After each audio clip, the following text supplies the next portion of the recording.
Assalamualaikum warahmatullahi wabarakatuh.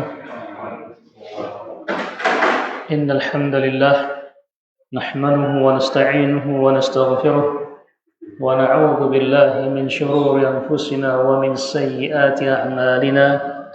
May yahdihillahu fala mudilla lahu wa may yudlil fala hadiya lahu.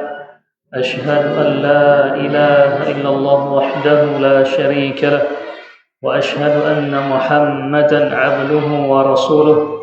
قال الله تعالى في كتابه العزيز: يا أيها الناس اتقوا ربكم الذي خلقكم من نفس واحدة وخلق منها زوجها وبث منهما رجالا كثيرا ونساء واتقوا الله الذي تساءلون به والأرحام إن الله كان عليكم رقيبا. فإن أصدق الحديث كتاب الله وخير الهدي هدي محمد صلى الله عليه وسلم وشر الأمور محدثاتها فإن كل محدثة بدعة وكل بدعة ضلالة وكل ضلالة في النار أما بعد. إخواني أعزائي رحمني ورحمكم الله جميعا. Kembali kita lanjutkan kajian kita di pembahasan Al-Manhaj atau Al-Minhaj. Pada kesempatan kali ini kita akan bahas hukum mengikuti manhaj salafus saleh. Kita sudah paham dan sudah bahas di pertemuan sebelumnya apa itu salaf dan apa itu salafiyah dan apa itu salafi. Karena banyak orang yang mengatakan saya mantan salafi, mantan salaf. Ketika dia mengatakan mantan salafi, berarti dia sudah tidak paham apa itu salaf, apa itu salafi. Karena salaf itu artinya secara bahasa yang telah kita bahas sebelumnya, yang dimaksud secara istilah adalah mereka orang-orang yang Allah rekomendasikan dalam Al-Quran dan juga Nabi rekomendasikan mereka, yaitu para sahabat dan tabi'in dan juga atba'ut tabi'in. Itu salaf namanya. Ketika ada orang mengatakan salafi, berarti dia itu berusaha untuk mengikuti jalan mereka, berusaha untuk mengikuti jalan-jalan mereka. Nah, ketika ada yang mengatakan mantan salafi, berarti dia itu tidak lagi ikut dengan jalannya para salafus saleh. Kan aneh. Jadi aneh sekali. Nah, apa sih hukumnya sebagai umat Islam ini untuk mengikuti jalannya para salafus saleh? Apa hukum? Maka hukumnya itu bukan hanya anjuran, tetapi hukumnya wajib. Hukumnya wajib. Kenapa? Allah Subhanahu wa taala menjelaskan dalam firman-Nya. Dan Nabi juga menganjurkan juga dalam hadisnya. Bahkan kalau kita kumpulkan semua perkataan para ulama salafus saleh, mereka mewajibkan agar kita itu mengikuti jalannya para salafus saleh. Contoh misalnya di surat An-Nisa ayat 115, Allah Subhanahu wa taala berfirman, "Wa man yushakhir rasul min ba'di ma tabayyana lahul huda wa yattabi' ghayra sabilil mu'minin nuwallihi ma tawalla wa nuslihi jahannam wa sa'at masira." Barang siapa yang menyelisihi Rasul, barang siapa yang berlawanan dengan Nabi sallallahu alaihi wasallam, setelah jelas bagi dirinya itu petunjuk, hidayah bagi dia, kemudian dia mengikuti jalannya bukan orang-orang beriman kepada Allah Subhanahu wa taala, maka kami biarkan dia dalam kesesatannya dan kami akan memberikan dia tempat yang paling pedih, yaitu neraka, dan wasaat masira, dan seburuk-buruknya tempat kembali. Mari kita pelajari firman Allah. Di sini Allah mengatakan apa? Berfirman, "Wa may yushaqiqir rasul." Barang siapa yang menyelisihi Nabi sallallahu alaihi wasallam. Kenapa? Karena terkadang banyak orang yang takut bersih dengan manusia hanya untuk berlawanan dengan Nabi sallallahu alaihi wasallam. Jadi banyak orang yang takut beda dengan manusia yang lainnya, apalagi di sekitarnya dia takut berbeda hanya untuk berlawanan dengan Nabi sallallahu alaihi wasallam. Apa seharusnya sebagai seorang muslim? Seharusnya adalah dia tetap konsisten ikuti Nabi sallallahu alaihi wasallam walaupun berlawanan dengan semua manusia. Jadi jangan khawatir kita berbeda dengan manusia asal kita tidak berbeda dengan Nabi kita Muhammad sallallahu alaihi wasallam. Makanya di sini Nabi Allah berfirman, barang siapa yang berselisih dengan Nabi sallallahu alaihi wasallam min ba'di ma tabayyana huda, setelah dia dapat kejelasan bahwasanya hidayah itu ada gitu. Bukankah setiap sholat kita mengatakan ihdinas siratal mustaqim? Ya Allah, tunjukilah kami jalan lurus. Nah, ketika jelas bagi dia ini jalan yang lurus, ini jalannya hidayah, inilah hidayah, kita mengatakan ihdinas siratal mustaqim, tunjukilah kami jalan yang lurus. Nah, ketika jelas bagi dia jalan yang lurus ini, tiba-tiba dia melenceng. Kan berbeda, kan aneh misalnya. Dia berdoa kepada Allah dalam sholatnya minimal berapa kali sehari malam? 17 kali sehari semalam. Dia berdoa, ihdinas siratal mustaqim, tunjukilah kami jalan yang lurus. Ketika sudah jelas bagi dia, ini jalan yang lurus, malah dia meninggalkan jalan ini hanya untuk mengikuti jalannya manusia. Makanya di sini katakan apa? Wa yattabi' ghairas sabilil mu'minin. Dan dia mengikuti jalannya bukan jalan orang-orang yang beriman kepada Allah Subhanahu wa taala. Ada hal yang harus kita garis bawahi. Di sini Allah mengatakan ghairas sabilil mu'minin. Bukan jalannya orang-orang yang beriman. Pertanyaannya adalah, siapakah orang yang beriman yang pertama kali di umat ini? Siapa? Sahabatnya. Berarti yang dimaksud di sini adalah jalannya sahabat. Dan dia mengikuti bukan jalannya para sahabat. Wa yattabi' ghairas sabil munin. Di sini dikatakan sabil, jalan kan? Jalan.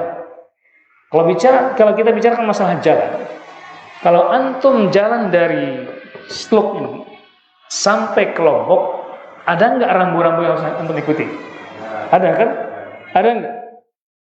Kalau antum bikin rambu-rambu sendiri misalnya, nyampe nggak? Rambunya belok kiri, antum belok kanan. Rambu-rambunya lampu merah, antum hijauan.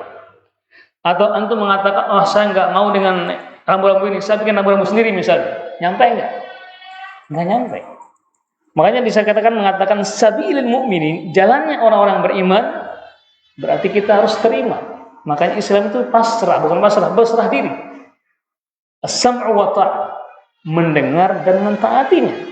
Makanya kalau kita ingin selamat dari Setluk ini sampai ke Lombok, maka kita harus ikuti rambu-rambu yang ada. Nah, begitu juga jalannya orang-orang yang beriman kepada Allah Subhanahu wa taala. Kalau kita ingin seperti para sahabat, orang mukmin yang pertama di umat ini kan para sahabat, maka kita harus ikuti jalan mereka.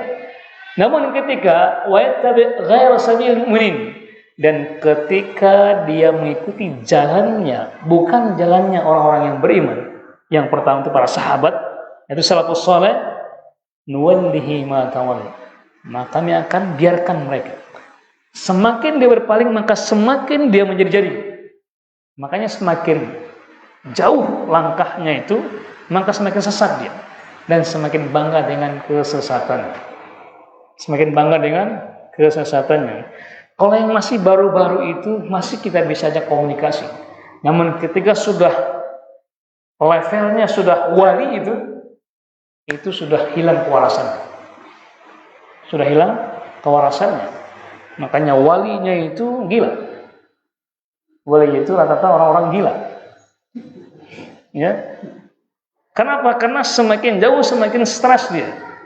Makanya dijadikan wali karena gila itu. Bayangkan untuk menjadi wali kelasnya nggak boleh orang gila kan? Boleh nggak? Jadi wali kelasnya sebagai guru nih, boleh nggak wali kelas jadi orang gila?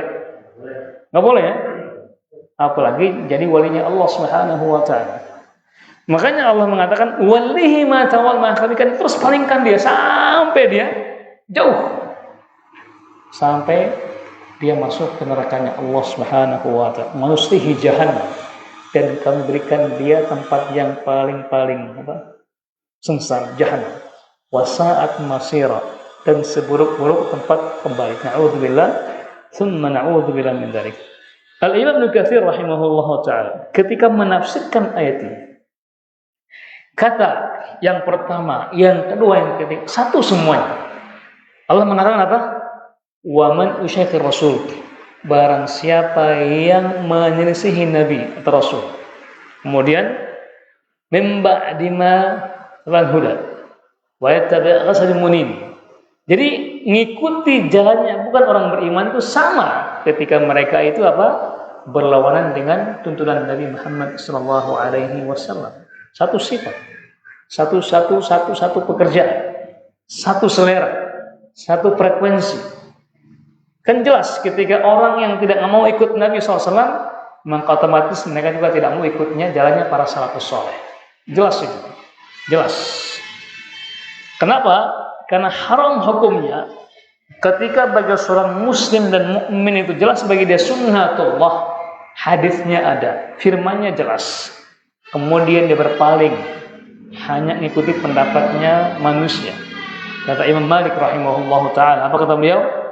Man istabat lahu sunnatu Rasulullah sallallahu alaihi wasallam. Barang siapa yang jelas bagi dia sunnah Nabi Muhammad sallallahu alaihi wasallam, falam yahilla lahu, maka tidak halal bagi dia. Maksudnya apa? Haram hukumnya dia meninggalkan perkataan Nabi dan berpaling menuju ke perkataannya qa'ilan man kan, siapapun dia. Jadi haram hukumnya kita meninggalkan sunnah Nabi hanya untuk hanya untuk mengikuti perkataannya orang, siapapun dia.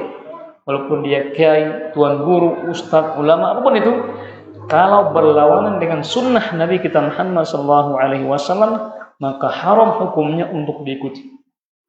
Haram hukumnya untuk diikuti. Oleh karena itu,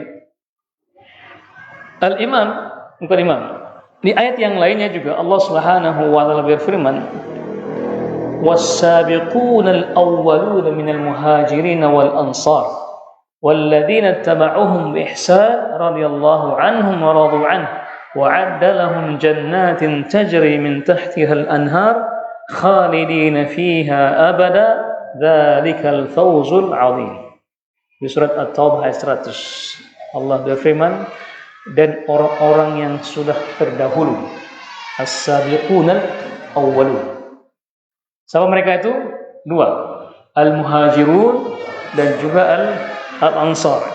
Walladzina tabauhum biihsan, dan orang-orang yang ikuti mereka dengan kebaikan. Allah memberikan mereka tazkiyah, radhiyallahu anhum wa radu anhu. Allah meridai mereka dan mereka pun ridha kepada Allah Subhanahu wa taala. Al-Imam Ibnu Katsir mengatakan fi hadhihi al-ayah di ayat ini Allah merekomendasikan Allah memuji para sahabat-sahabat dan ikuti dan memuji orang-orang ikuti para sahabat ini. Kenapa? Radhiyallahu anhu wa kenapa seharusnya kita ikuti mereka? Karena Allah telah ridha kepada mereka dan mereka pun ridha kepada Allah Subhanahu wa taala. Maka tidak ada jalan yang paling pantas untuk diikuti jalannya Allah ridhai. Kan begitu. Dan jalan mereka itu jalannya para salafus saleh, sahabat, tabi'in, dan juga atba'ut tabi'in. Maka ini hukumnya harus mulazamah, harus istiqamah, harus konsisten. Jangan semau kita. Jadi bermanhaj itu bukan seperti prasmanan, prasmanan ya, bukan seperti prasmanan, pilih-pilih atau kompilasi. Kompilasi itu ada yang dibuang, ada yang diambil. Apapun kondisinya, inilah manhajnya. Inilah manhajnya salafus saleh. Apalagi sekarang ini kita berada di zaman fitnah. Berada di zaman fitnah. Kalau kita mengedepankan hawa nafsu kita, terkadang yang salah bisa jadi benar. Yang benar bisa jadi salah. Kenapa? Karena kita tidak punya jalan untuk, kita tidak punya pijakan untuk mengikuti itu. Kita baru ini kan kita dengar ada ustadz atau ulama katanya yang ditangkap. Kan begitu. Kita kalau ikut hawa nafsu, kenapa kok ulama ditangkap? Kan begitu. Tapi ingat, kita juga tidak boleh memungkiri apakah sudah pasti mereka salah tangkap. Tapi itu kan baru opini kan? Beropini. Jadi jangan kita sibukkan diri kita dengan hal-hal yang itu bukan urusan kita. Nah, makanya dalam bermanhaj itu jangan seperti apa? Jangan seperti bunglon. Tahu bunglon nggak? Ya, bunglon itu kalau daunnya hijau dia ikut hijau. Kalau daunnya hijau, coklat dia ikut coklat. Jadi seperti pramuka. Di sini senang, di sana senang. Di mana-mana hatiku senang. Pramuka itu ya. Jadi jangan seperti juga prasmanan, jangan seperti bunglon, jangan juga seperti pramuka. Jadi, masalah ada dua soalnya. Jadi itulah manhaj sungguhnya. Jadi salafus saleh itu apapun kondisinya, apapun kondisi ekonomi mereka tetap. Karena terkadang orang itu berbeda ketika berbeda pendapatan. Ya, berbeda ketika berbeda pendapatan. Ketika pendapatannya bagus, begini manhajnya. Tapi ketika beda pendapatan, berkurang pendapatannya, begini manhajnya. Sehingga yang terjadi itu bukan beda pendapat, tapi beda pendapatan. Itulah manhajnya. Apa tadi manhajnya? Manhajnya pramuka. Di sini senang, di sana senang. Padahal seorang muslim itu harus istiqamah.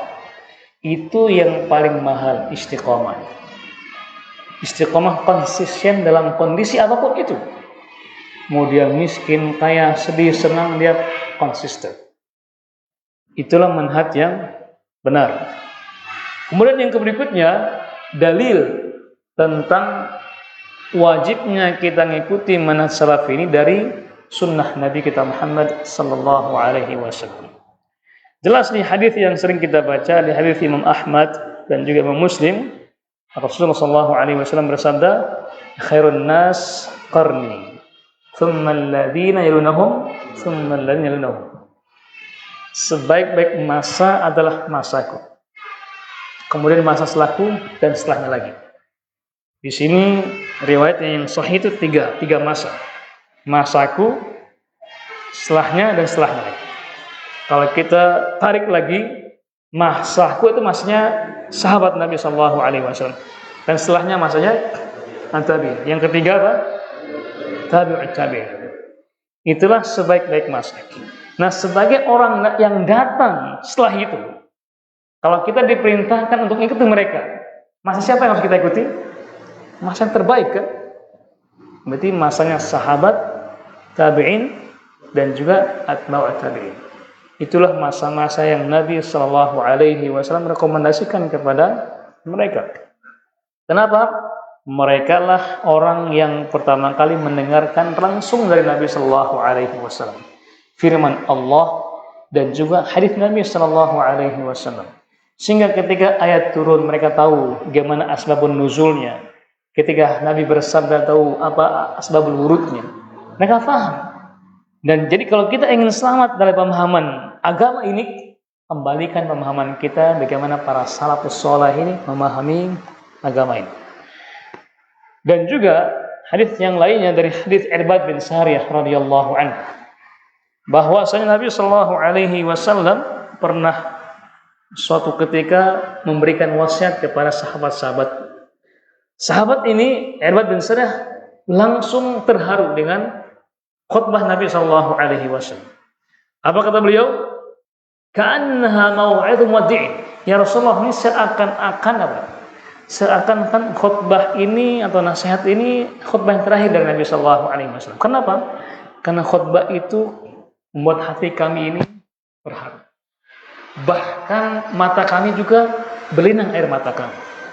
Seakan-akan khutbah yang disampaikan Nabi itu khutbah yang terakhir dari Nabi sallallahu alaihi wasallam. Sehingga sahabat ini Irbad bin Sariyah minta, "Fa'ausina, ya Rasulullah, berikanlah kami wasiat, nasihat." Kata Nabi sallallahu alaihi wasallam, "Apa? Usikum wa nafsi bitaqwa." Aku mewasiatkan kepada kalian dengan bertakwa kepada Allah Subhanahu wa taala. Dan takwa itu di mana?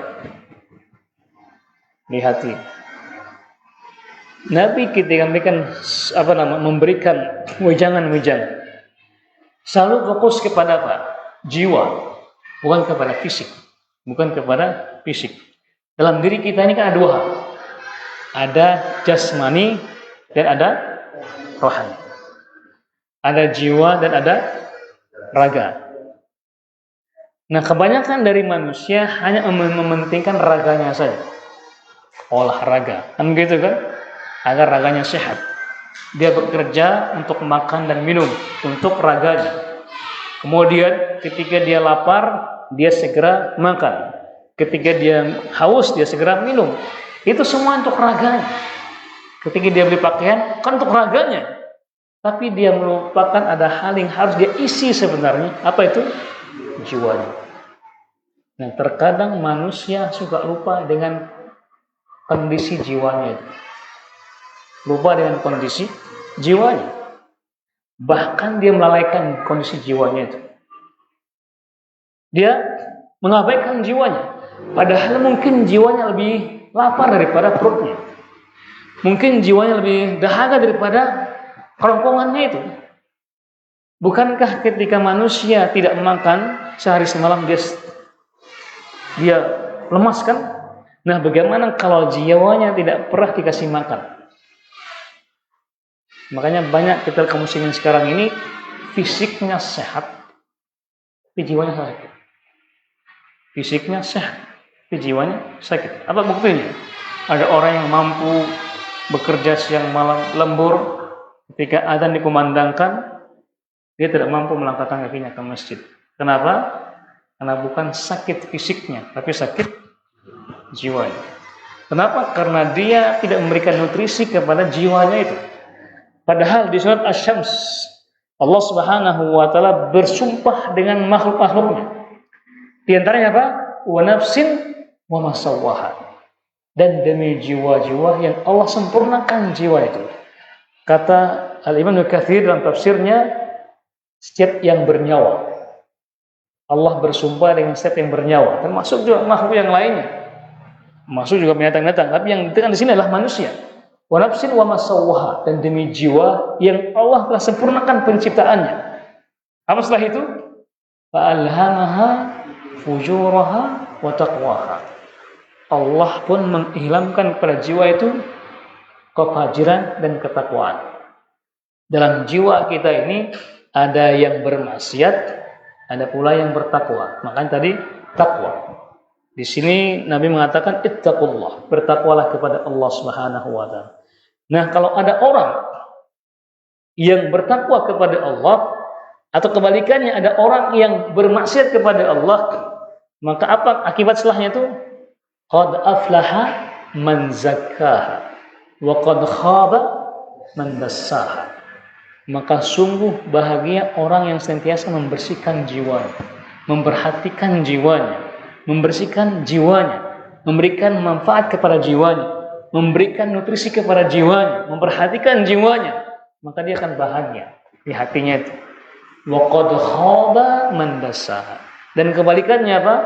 Maka dia akan sengsara, merugi ketika dia mengotori jiwanya.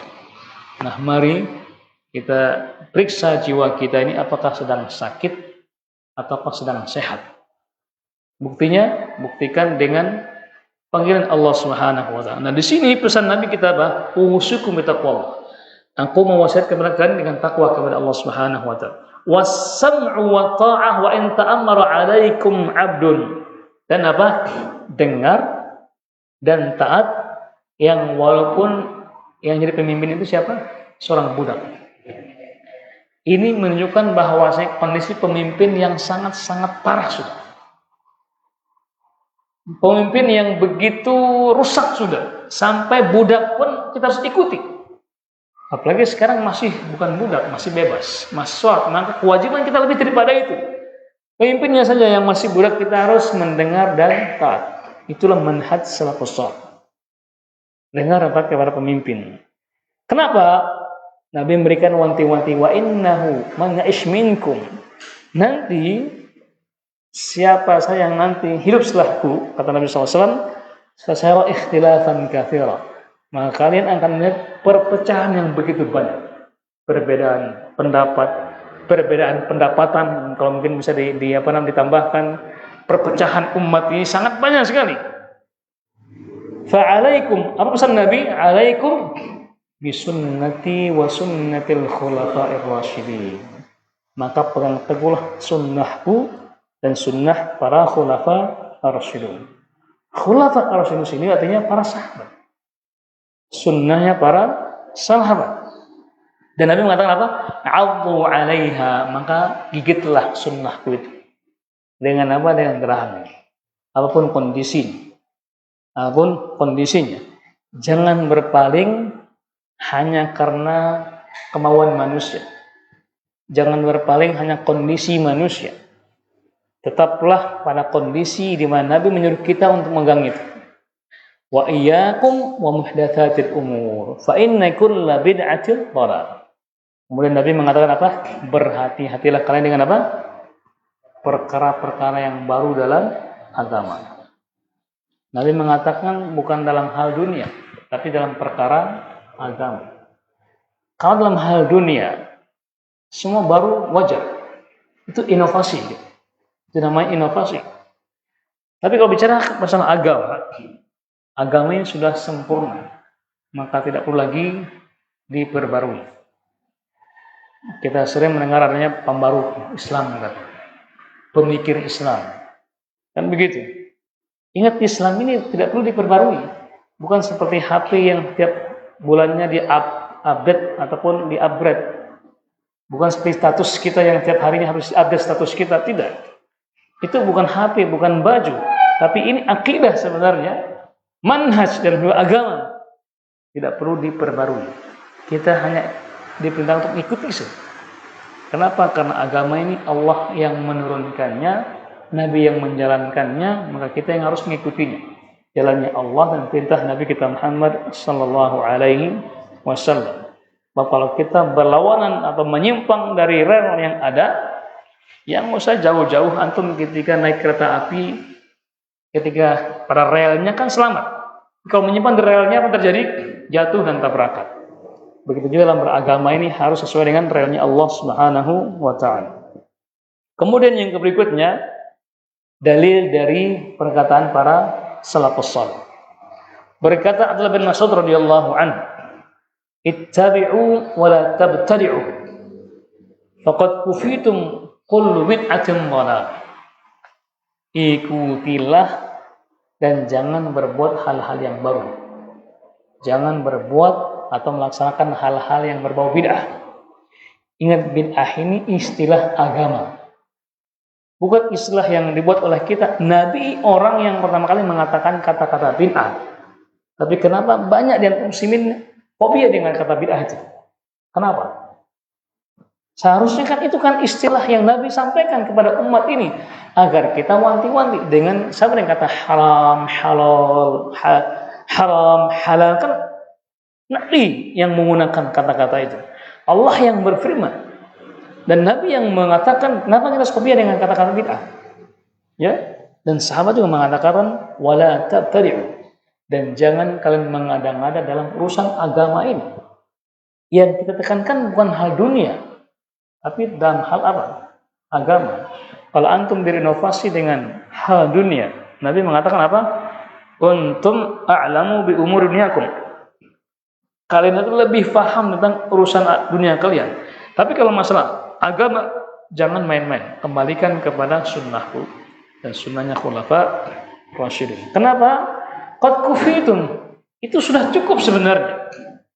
Jadi apa yang Nabi bawa itu sudah cukup. Apa yang Nabi ajarkan sudah cukup. Enggak perlu kita tambah-tambahkan lagi. Tinggal kita ikuti saja. Kenapa? Di sini kullu bid'atin dhalalah. Ibnu Mas'ud menukil sabda Nabi, karena setiap yang baru itu sesat. Wallahu ta'ala. Kemudian juga perkataan Imam Auza'i rahimahullahu ta'ala, kenapa ketika orang yang senantiasa berjalan di atas manhaj salaf ini pasti akan mendapatkan ujian dan cobaan. Dari penampilannya misalnya, ketika ada orang yang membiarkan jenggotnya, apa cobaannya? Apa cemoohannya? Ya, seperti kambing. Seperti kambing. Nggak apa-apa, kambing kan dimakan. Daripada seperti anjing, klimis, tapi kan najis. Ya nggak? Ya nggak apa Teo? Ya kan? Tapi kalau antum lebih dalam lagi, justru kambing itu adalah binatang yang penuh dengan keberkahan. Kambing itu makanannya ahlul jannah, makanannya penghuni surga. Dan semua nabi itu menggembala kambing. Dan kambing itu, kenapa dikatakan binatang yang penuh dengan keberkahan? Dia tuh tidurnya habis isya dan bangunnya subuh. Beda dengan anjing. Anjing itu gentayangan malam-malam. Iya. Anjing itu malamnya gentayangan dan siangnya tidur dia. Siangnya tidur. Dan kambing itu masya Allah dagingnya enak. Kalau kita masak dengan tanpa jeroan-jeroan itu masya Allah enak. Itu bisa menstabilkan darah tinggi, bukan menambah darah tinggi sebenarnya. Justru kalau sedikit itu yang darah tinggi sebenarnya. Jadi kalau kita makan sedikit itu darah tinggi, kalau banyak insya Allah enggak. Yang penting bumbunya. Nah kita ini sering kalah di bumbunya. Orang Arab itu setiap hari makan kambing. Dia tidak pernah ngeluh darah tinggi. Kenapa? Karena di bumbunya. Mereka bumbu itu enggak bertele-tele. Garam, bawang putih, bawang merah udah. Makan sudah. Kita ini masya Allah ada karinya, ada gulainya, ada sopnya, ada apa lagi Pak Teo? Iya, tambah lagi santannya masya Allah. Sudah di kambing itu sudah ada lemaknya, tambah santan lagi ya. Tambah lagi minyak gorengnya, tambah lagi luar biasa. Akhirnya apa? Lemak semua, kolesterol tinggi, darah tinggi akhirnya. Coba apa yang dikatakan Nabi itu masya Allah. Nah dahulu tuh bangsa Arab kalau kambing itu ketika nyembelih mereka menyimpannya bisa sampai sebulan. Padahal dulu nggak ada freezer. Kira cara menyimpannya, mereka ambil dagingnya, masukkan ke kendi itu, kemudian masukkan madu. Mereka tutup rapat-rapat, tanam di tanah. Pas makan baru diambil. Itu masya Allah enak sekali. Ya, mereka menyimpannya bisa berbulan-bulan. Itu cara menyimpannya orang-orang Badui dahulu, orang Arab Badui, nyimpan daging kambing yang berlama-lama. Itu enak tuh. Mau coba nggak? Harus ditutup rapi-rapi itu. Nggak boleh ada satupun udara yang masuk. Kalau udara langsung busuk ya. Paling bertahan 1 atau 2 hari saja. Ya. Jadi kambing itu masya Allah binatang yang diberkahi. Jadi jangan sedih ketika ada mengatakan seperti kambing, jangan. Kambing itu binatang yang diberkahi oleh Allah Subhanahu wa taala. Dan orang menernak kambing itu nggak ada ruginya. Orang yang gembala kambing itu nggak ada ruginya.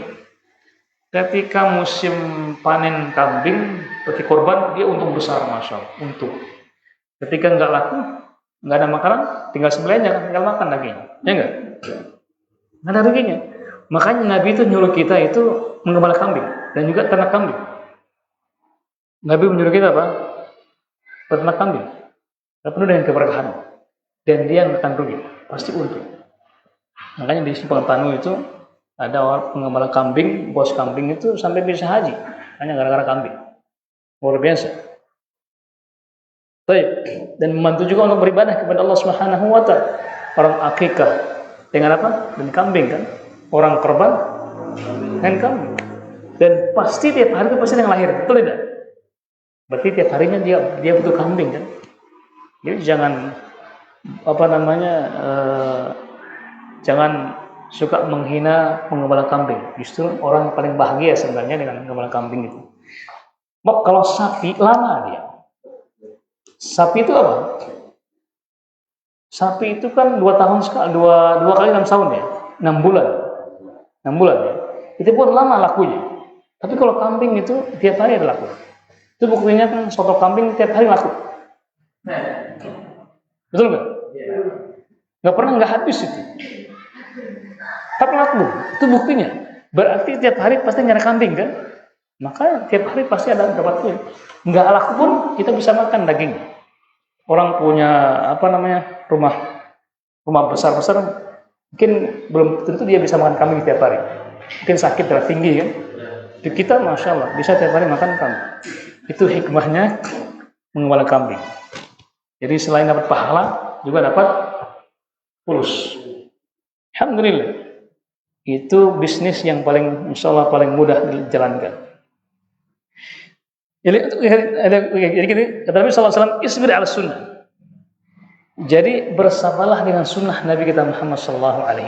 Jadi apapun kondisinya, pasti kita akan mendapatkan cemoohan dari orang-orang kepada kita, dari penampilan kita, dari pakaian kita.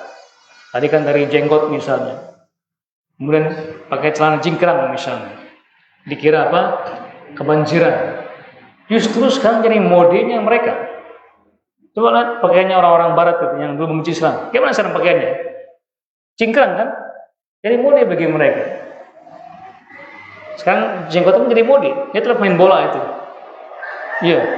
Messi itu jenggotan sekarang. Ya enggak? Iya. Berarti ikut-ikutan mereka.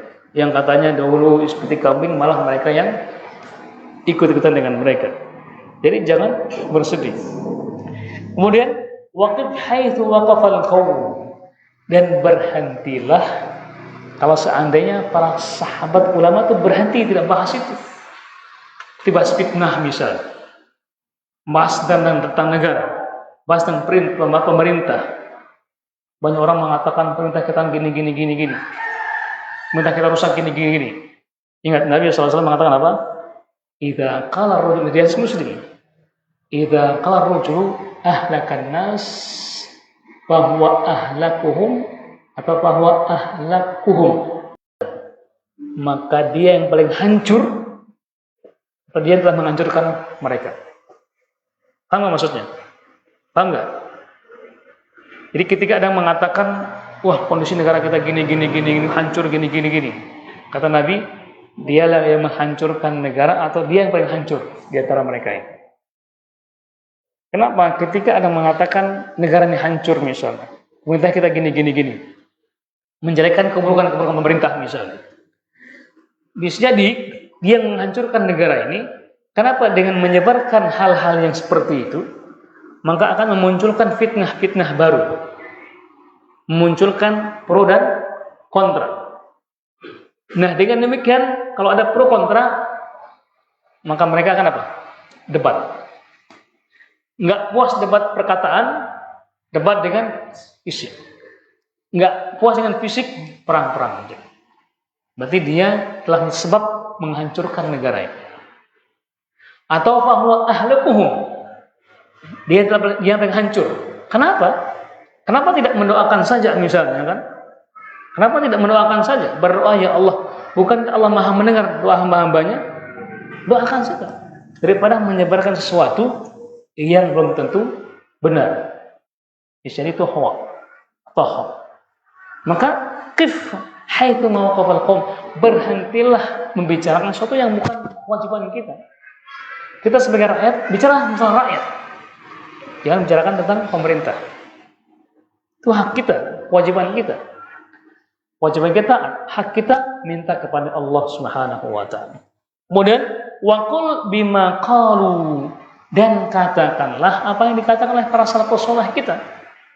Jangan menambah-nambahkan, jangan mulai. Wa kaffa amma kafu, dan diamlah, tahan diri di mana mereka juga bertahan diri. Bicarakan yang itu bisa menimbulkan fitnah. Kemudian apa? Wasluk sabila salafika salih, dan juga ikutilah jalan mereka itu. Jangan sampai kita mengatakan diri kita sebagai ikut mereka tapi tidak pernah menyusui jalan mereka itu. Jangan sampai kita sebagai salafi tapi kita tidak pernah mencontohi mereka. Tidak pernah menjelekan pemerintah, tidak pernah menentang pemerintah. Itulah jalan mereka. Nah, kalau kita penampilannya seperti salafi tapi akidahnya salah, itu juga kita sering salah menilai. Kita terpengaruh dengan ungkapannya, dalilnya, tapi akidahnya salah. Jangan terpengaruh, jangan terpesona, dan jangan terpadai dengan penampilan mereka. Kemudian fa innahu yasa'uka ma wasa', maka cukup bagi kita apa yang cukup buat mereka. Jangan kita merasa kita lebih pintar daripada mereka, kan begitu. Jangan merasa lebih pintar daripada mereka. Ketika mereka merasa cukup dengan itu, maka kita pun begitu. Tahanlah lisan kita ini, tahanlah tangan kita. Sekarang kan tangan yang share, nggak tahu dari mana asal muasalnya, asal share saja. Nggak tahu itu hoax atau fitnah dan yang lain. Dan juga Imam Az-Zahabi mengatakan apa? Alaika bi atharis salaf. Wajib bagi kamu tuh ngikuti bagaimana para salafus saleh menekuni agama, menjalankan agama ini. Jadi jangan berbuat semau kita. Jangan berbuat semau kita. Kalau kita, kenapa? Karena terkadang kita mendahulukan hawa nafsu kita daripada keilmuan kita. Karena kita hanya menilai dengan hawa nafsu kita, dengan atifah kita. Oh, kondisi kita gini-gini, hanya kita ikut-ikutan dengan mereka. Dan itu belum tentu benar. Maka harus ikuti apa yang menjadi jalannya para salafus saleh. Wa iyyaka wa ara'ir rijal, dan hati-hati dengan pendapatnya para kaum laki-laki yang katanya ulama tapi ulamanya hanya pintar berdebat saja. Terpesona dengan apa yang mereka katakan, terpesona dengan retorika mereka dan pendapat-pendapat mereka. Ingat, ketika mereka berpendapat dan kita terpesona dan ternyata berawan dengan sunnah Nabi kita Muhammad SAW, berarti kita sudah tergelincir dari manhajnya para salafus saleh. Jadi kita harus hati-hati. Kemudian yang terakhir, bahwasannya ada yang mengatakan bahwasannya tariqatus salaf aslam wa alam wa ahkam. Enggak, sebelumnya kita harus mengetahui bahwa jalannya para salafus saleh itulah yang lebih selamat daripada jalannya orang-orang sekarang. Kalau sudah terbukti misal jalannya mereka itu, ya seperti logikanya gini, kalau kita jalan dari Sluk ke Mataram kan, jalannya harus teruji, jalan-jalan rambu-rambunya jelas kan. Nah, kalau kita ingin selamat, ikutilah mereka. Nah, sama juga dengan jalannya bisa kita mengamalkan agama ini dalam akidah kita, dalam amalan kita. Manakah yang selamat? Ikutilah jalannya para salafus saleh. Itulah yang aslam, a'lam, wa ahkam. Jadi aslam lebih selamat, a'lam lebih paham, wa ahkam dan lebih terarah jalannya itu. Jadi kalau kita bikin jalan yang baru lagi, berarti kan kita meraba-raba dulu dan belum tentu selamat. Mari kita ikuti jalannya para salafus saleh. Kemudian yang terakhir, bahwasanya ahlus sunnah itu manhaj salaf ini benar, hak, ya, mutlak benar ada. Ada penyerong, menyerong. Berapa? Mas. Di sini baru pulang ya. Nah, adapun orang yang mengamalkannya bisa salah, bisa benar. Jadi manhaj salaf ini mutlak benar. Bisa paham ya? Kenapa? Karena Allah yang telah merekomendasikan mereka. Dan Nabi juga sudah mentazkiyah mereka. Jalan yang benar. Tapi harus dibedakan. Orang yang menjalankannya bisa salah, bisa benar. Orang yang memahaminya bisa salah, bisa benar. Seperti saya misalnya, ketika menjelaskan, bisa benar. Tapi manhajnya itu benar. Bisa ngerti ya? Nah, jangan sampai kita ngikut mengaku ikut mereka, tapi ternyata akidah kita melenceng atau amal kita tidak sesuai dengan apa yang mereka amalkan. Maka kita salahkan orangnya, jangan salahkan manhajnya. Paham ya? Kita salahkan oknumnya, jangan salahkan manhajnya. Sama misalnya ketika ada orang yang sudah pakai cadar perempuan dengan pakaiannya rapi, ternyata dia bermaksiat. Salahkan orang, salahkan cadarnya. Salahkan orangnya, bukan salahkan cadarnya. Sama dengan poligami. Ya Pak TW, ketika ada orang poligami, terus tidak bahagia misalnya. Yang kita salahkan poligaminya atau salahkan orangnya? Orangnya. Sama juga dengan manhaj ini. Manhaj ini. Ketika ada orang yang katanya ditangkap Densus misalnya, yang salah itu siapa? Orangnya, bukan. Sama dengan ketika lembaga misalnya, suatu lembaga ada orang yang salah, kita salahkan lembaganya atau salahkan orangnya? Iya. Makanya dari mimbar ini saya katakan, karena gara-gara orang ditangkap dari anggota MUI, banyak kita dengungkan bubarkan MUI. Itu salah besar. Itu logika yang salah sebenarnya. Ya, salahkan oknumnya, jangan salahkan lembaganya. Ketika dalam satu kementerian misalnya korupsi, apakah kita langsung mengatakan bubarkan pemerintahnya? Tidak. Kan begitu. Atau misalnya satu desa apa namanya? Pamango ya? Dusun. Apa? Pamungu. Dusun Pamungu. Ada yang pelaku kriminal misalnya. Apa kita mengatakan bubarkan Pamungu? Kan enggak kan? Hukum dia. Nah, sama juga dengan lembaga MUI ini. Ketika ada oknum yang salah ya, hukum orangnya, jangan bubarkan lembaganya. Sama juga dengan manhaj salaf yang mulia ini, ketika ada orang yang salah memahami, maka salahkanlah orangnya, jangan salahkan manhajnya. Wallahu ta'ala, ini yang bisa kita sampaikan. Sebelum kita akhiri, ada yang mau disampaikan atau ditambahkan atau mungkin mau dikoreksi? Tafadhol. Nah, minum dulu.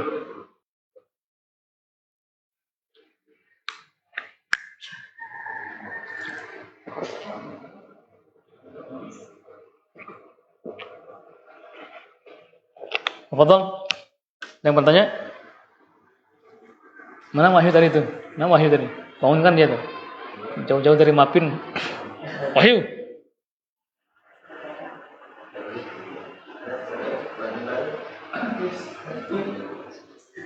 Ada dari pemuda Mapin tadi. Ini orang Mapin Kebak semua ini. Saya ambil tadi. Wahyu.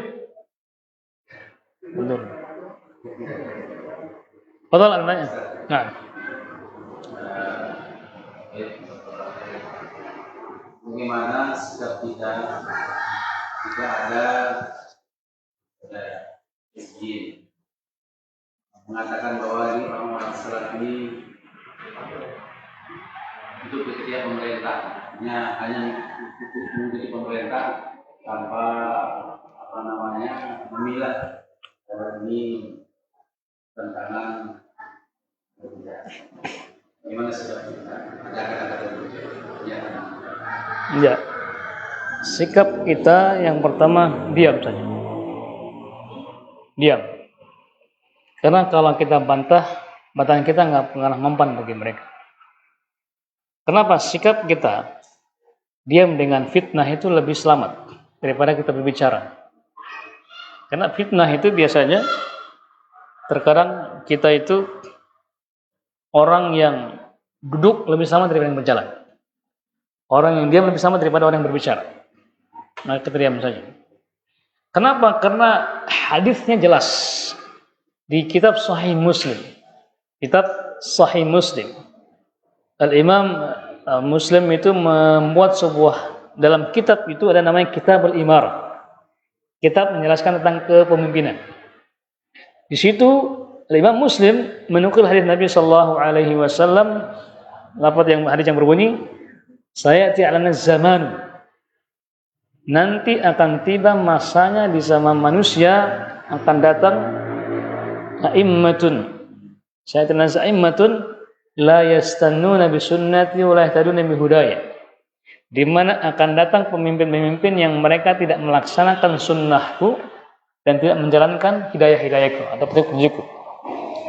Wa sanaku fihim rijalu, dan ada di antara mereka pemimpin qulubuhum, hati mereka tuh seperti hati iblis yang ada di tubuh manusia.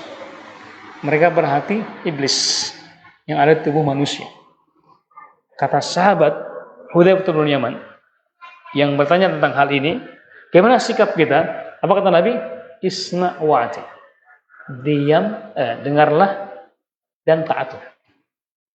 Jadi kita bukan semata-mata diam di kitab pemerintah, tidak. Kita semata-mata melaksanakan sunnah Nabi kita Muhammad sallallahu alaihi wasallam. Kita semata-mata melaksanakan perintah Nabi kita Muhammad sallallahu alaihi wasallam. Kemudian juga yang berikutnya, ketika mereka mengatakan berdiam diri di bawah ketiak pemerintah, kan gitu ya? Ya tadi ya. Seperti apa contohkan? Apa contohnya misalnya? Artinya kita ikut kayak pacaran, karena dia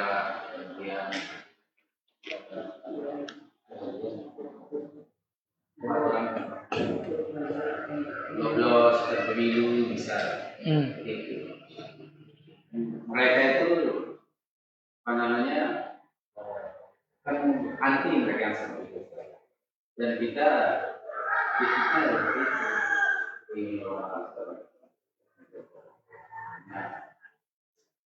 betul ya, kalau saya dijadikan boneka dan pemerintah.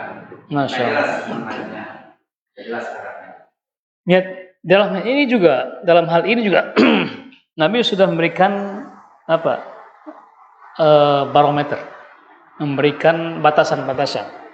Kata Nabi sallallahu alaihi wasallam, la ta'ata li makhluqin fi ma'siyatil khaliq. Tidak ada ketaatan kepada makhluk ketika perintahnya itu bermaksiat kepada Allah Subhanahu wa taala. Itu batasan. Kita sekarang hidup di negara Indonesia yang mana undang-undangnya itu bukan dari semuanya dari Al-Qur'an. Ada yang kompilasi tadi. Kompilasi. Nah, batasannya apa? Ketika ada perintah yang berlawanan dengan sunnah Nabi dan firman Allah Subhanahu wa taala, maka cukup dengan tidak taat saja. Cukup dengan tidak taat. Dan tidak lebih daripada itu. Saya juga sebagai orang pengumuman negeri, antum juga. Di kantor saya tuh setiap Senin yang upacara. Saya tidak hadir. Iya. Saya bilang kepada kepala kantor, kalau memang saya dipecat karena tidak upacara, ya silakan. Tapi Anda sampai sekarang nggak dipecat juga. Walaupun untuk pemerintah. Karena kita cukup tidak mentaati saja. Cukup tidak mentaati. Seperti perayaan-perayaan yang lainnya, misalnya 17 Agustus dan yang lainnya, cukup tidak mentaati. Nggak hadir sudah. Mau di Alpa nggak apa-apa. Potong gaji silakan. Karena apa? Itulah warna kita. Jangan sampai kita mau diwarnai. Kemudian yang berikutnya, mereka yang mengatakan demikian juga, kalau mereka mau konsisten misalnya, tidak menerima dengan hukum yang dibuat mereka. Ingat hukum Allah itu. Syariat Allah tidak hanya pada qisas saja.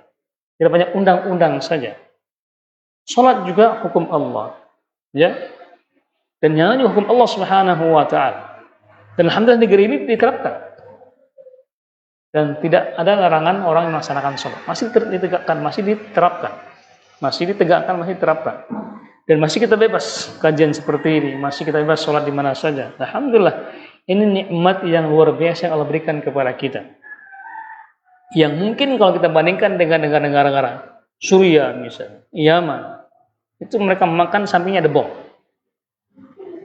Bisa masuk nggak makanan kalau sampingnya ada bom itu? Hanya masuk tapi mungkin nggak ada rasa, takut semuanya. Makanya kita bersyukur kepada Allah Subhanahu wa Ta'ala. Makanya kalau kita mau jujur, artinya konsisten dengan apa yang mereka katakan, ingat, mereka punya KTP nggak? Punya KTP. KTP itu juga hasil undang-undang manusia. Jadi mereka juga harus melepas KTP itu. Nggak harus punya KTP. Mereka punya ijazah nggak? Ijazah juga hasil undang-undang juga. Mereka tidak punya, nggak pakai ijazah, nggak pakai KTP. Mereka punya pakai pakaian nggak? Itu pakaiannya beli di mana? Di mana pakaiannya itu? Ingat, itu hasil dari akadnya pemerintah dengan importer untuk mengimpor apa namanya? Barang-barang itu. Untuk jadilah pakaian seperti ini, bahan-bahannya, semua alat-alatnya itu. Itu kan undang-undang manusia. Artinya kalau memang mereka konsisten harusnya nggak pakai baju. Kalau mau konsisten. Dan mereka itulah apa contohnya? Kayak prasmanan. Oh, ini diambil karena sunnah hawa nafsu mereka, yang ini enggak. Itulah manhaj prasmanan namanya. Manhaj yang prasmanan. Kalau dalil sudah hawa nafsu mereka ambil, enggak mereka buang sama. Mereka mempelintirkannya. Itulah manhaj prasmanan namanya. Tidak konsisten. Jadi diam saja. Diam saja karena biasanya ahlul bid'ah itu sumbunya pendek. Sumbunya pendek. Semakin diamkan, makin dia narik, maka lepas sendiri. Lepas sendiri. Jadi, dan biasanya ahlul bid'ah itu lebih kental bohongnya. Lebih kental dustanya. Kenapa? Kalau mereka tidak bisa, kalau mereka tidak berdusta, nggak laku. Makanya kata pepatah Arab itu, hablul kadhibi qasir. Sumbunya dusta itu sangat pendek sekali. Semakin dikencangkan, semakin lepas. Makanya semakin disembunyikan kebohongan, maka semakin keluar. Makanya orang ahlul bid'ah itu, antum diamkan lama-lama, maka sendiri yang membuka. Dia pernah mengatakan A, nanti juga dia akan mengatakan B, C. Cukup diamkan aja. Bagi sekarang di era digital kan, digital itu sangat kejam sekarang. Ya, paham ya? Ya itu maksudnya. Alhamdulillah kita diam saja. Dan diam itu emas. Diam itu emas. Kalau kita balas, dia merasa terangkat. Wah, ada balasan nih. Makanya lihat para ulama kita, ketika ada yang mengatakan demikian, maka diam saja. Kenapa? Karena mereka pasti akan membantah apa yang dia ucapkan sebelumnya. Wallahu ta'ala. Cukup ya? Ada lagi? Cukup ya? Kita akhiri dengan doa majelis. Subhanakallah bihamdika asyhadu an la ilaha illa anta wa astaghfiruka wa atubu ilaik. Wassalamualaikum warahmatullahi wabarakatuh.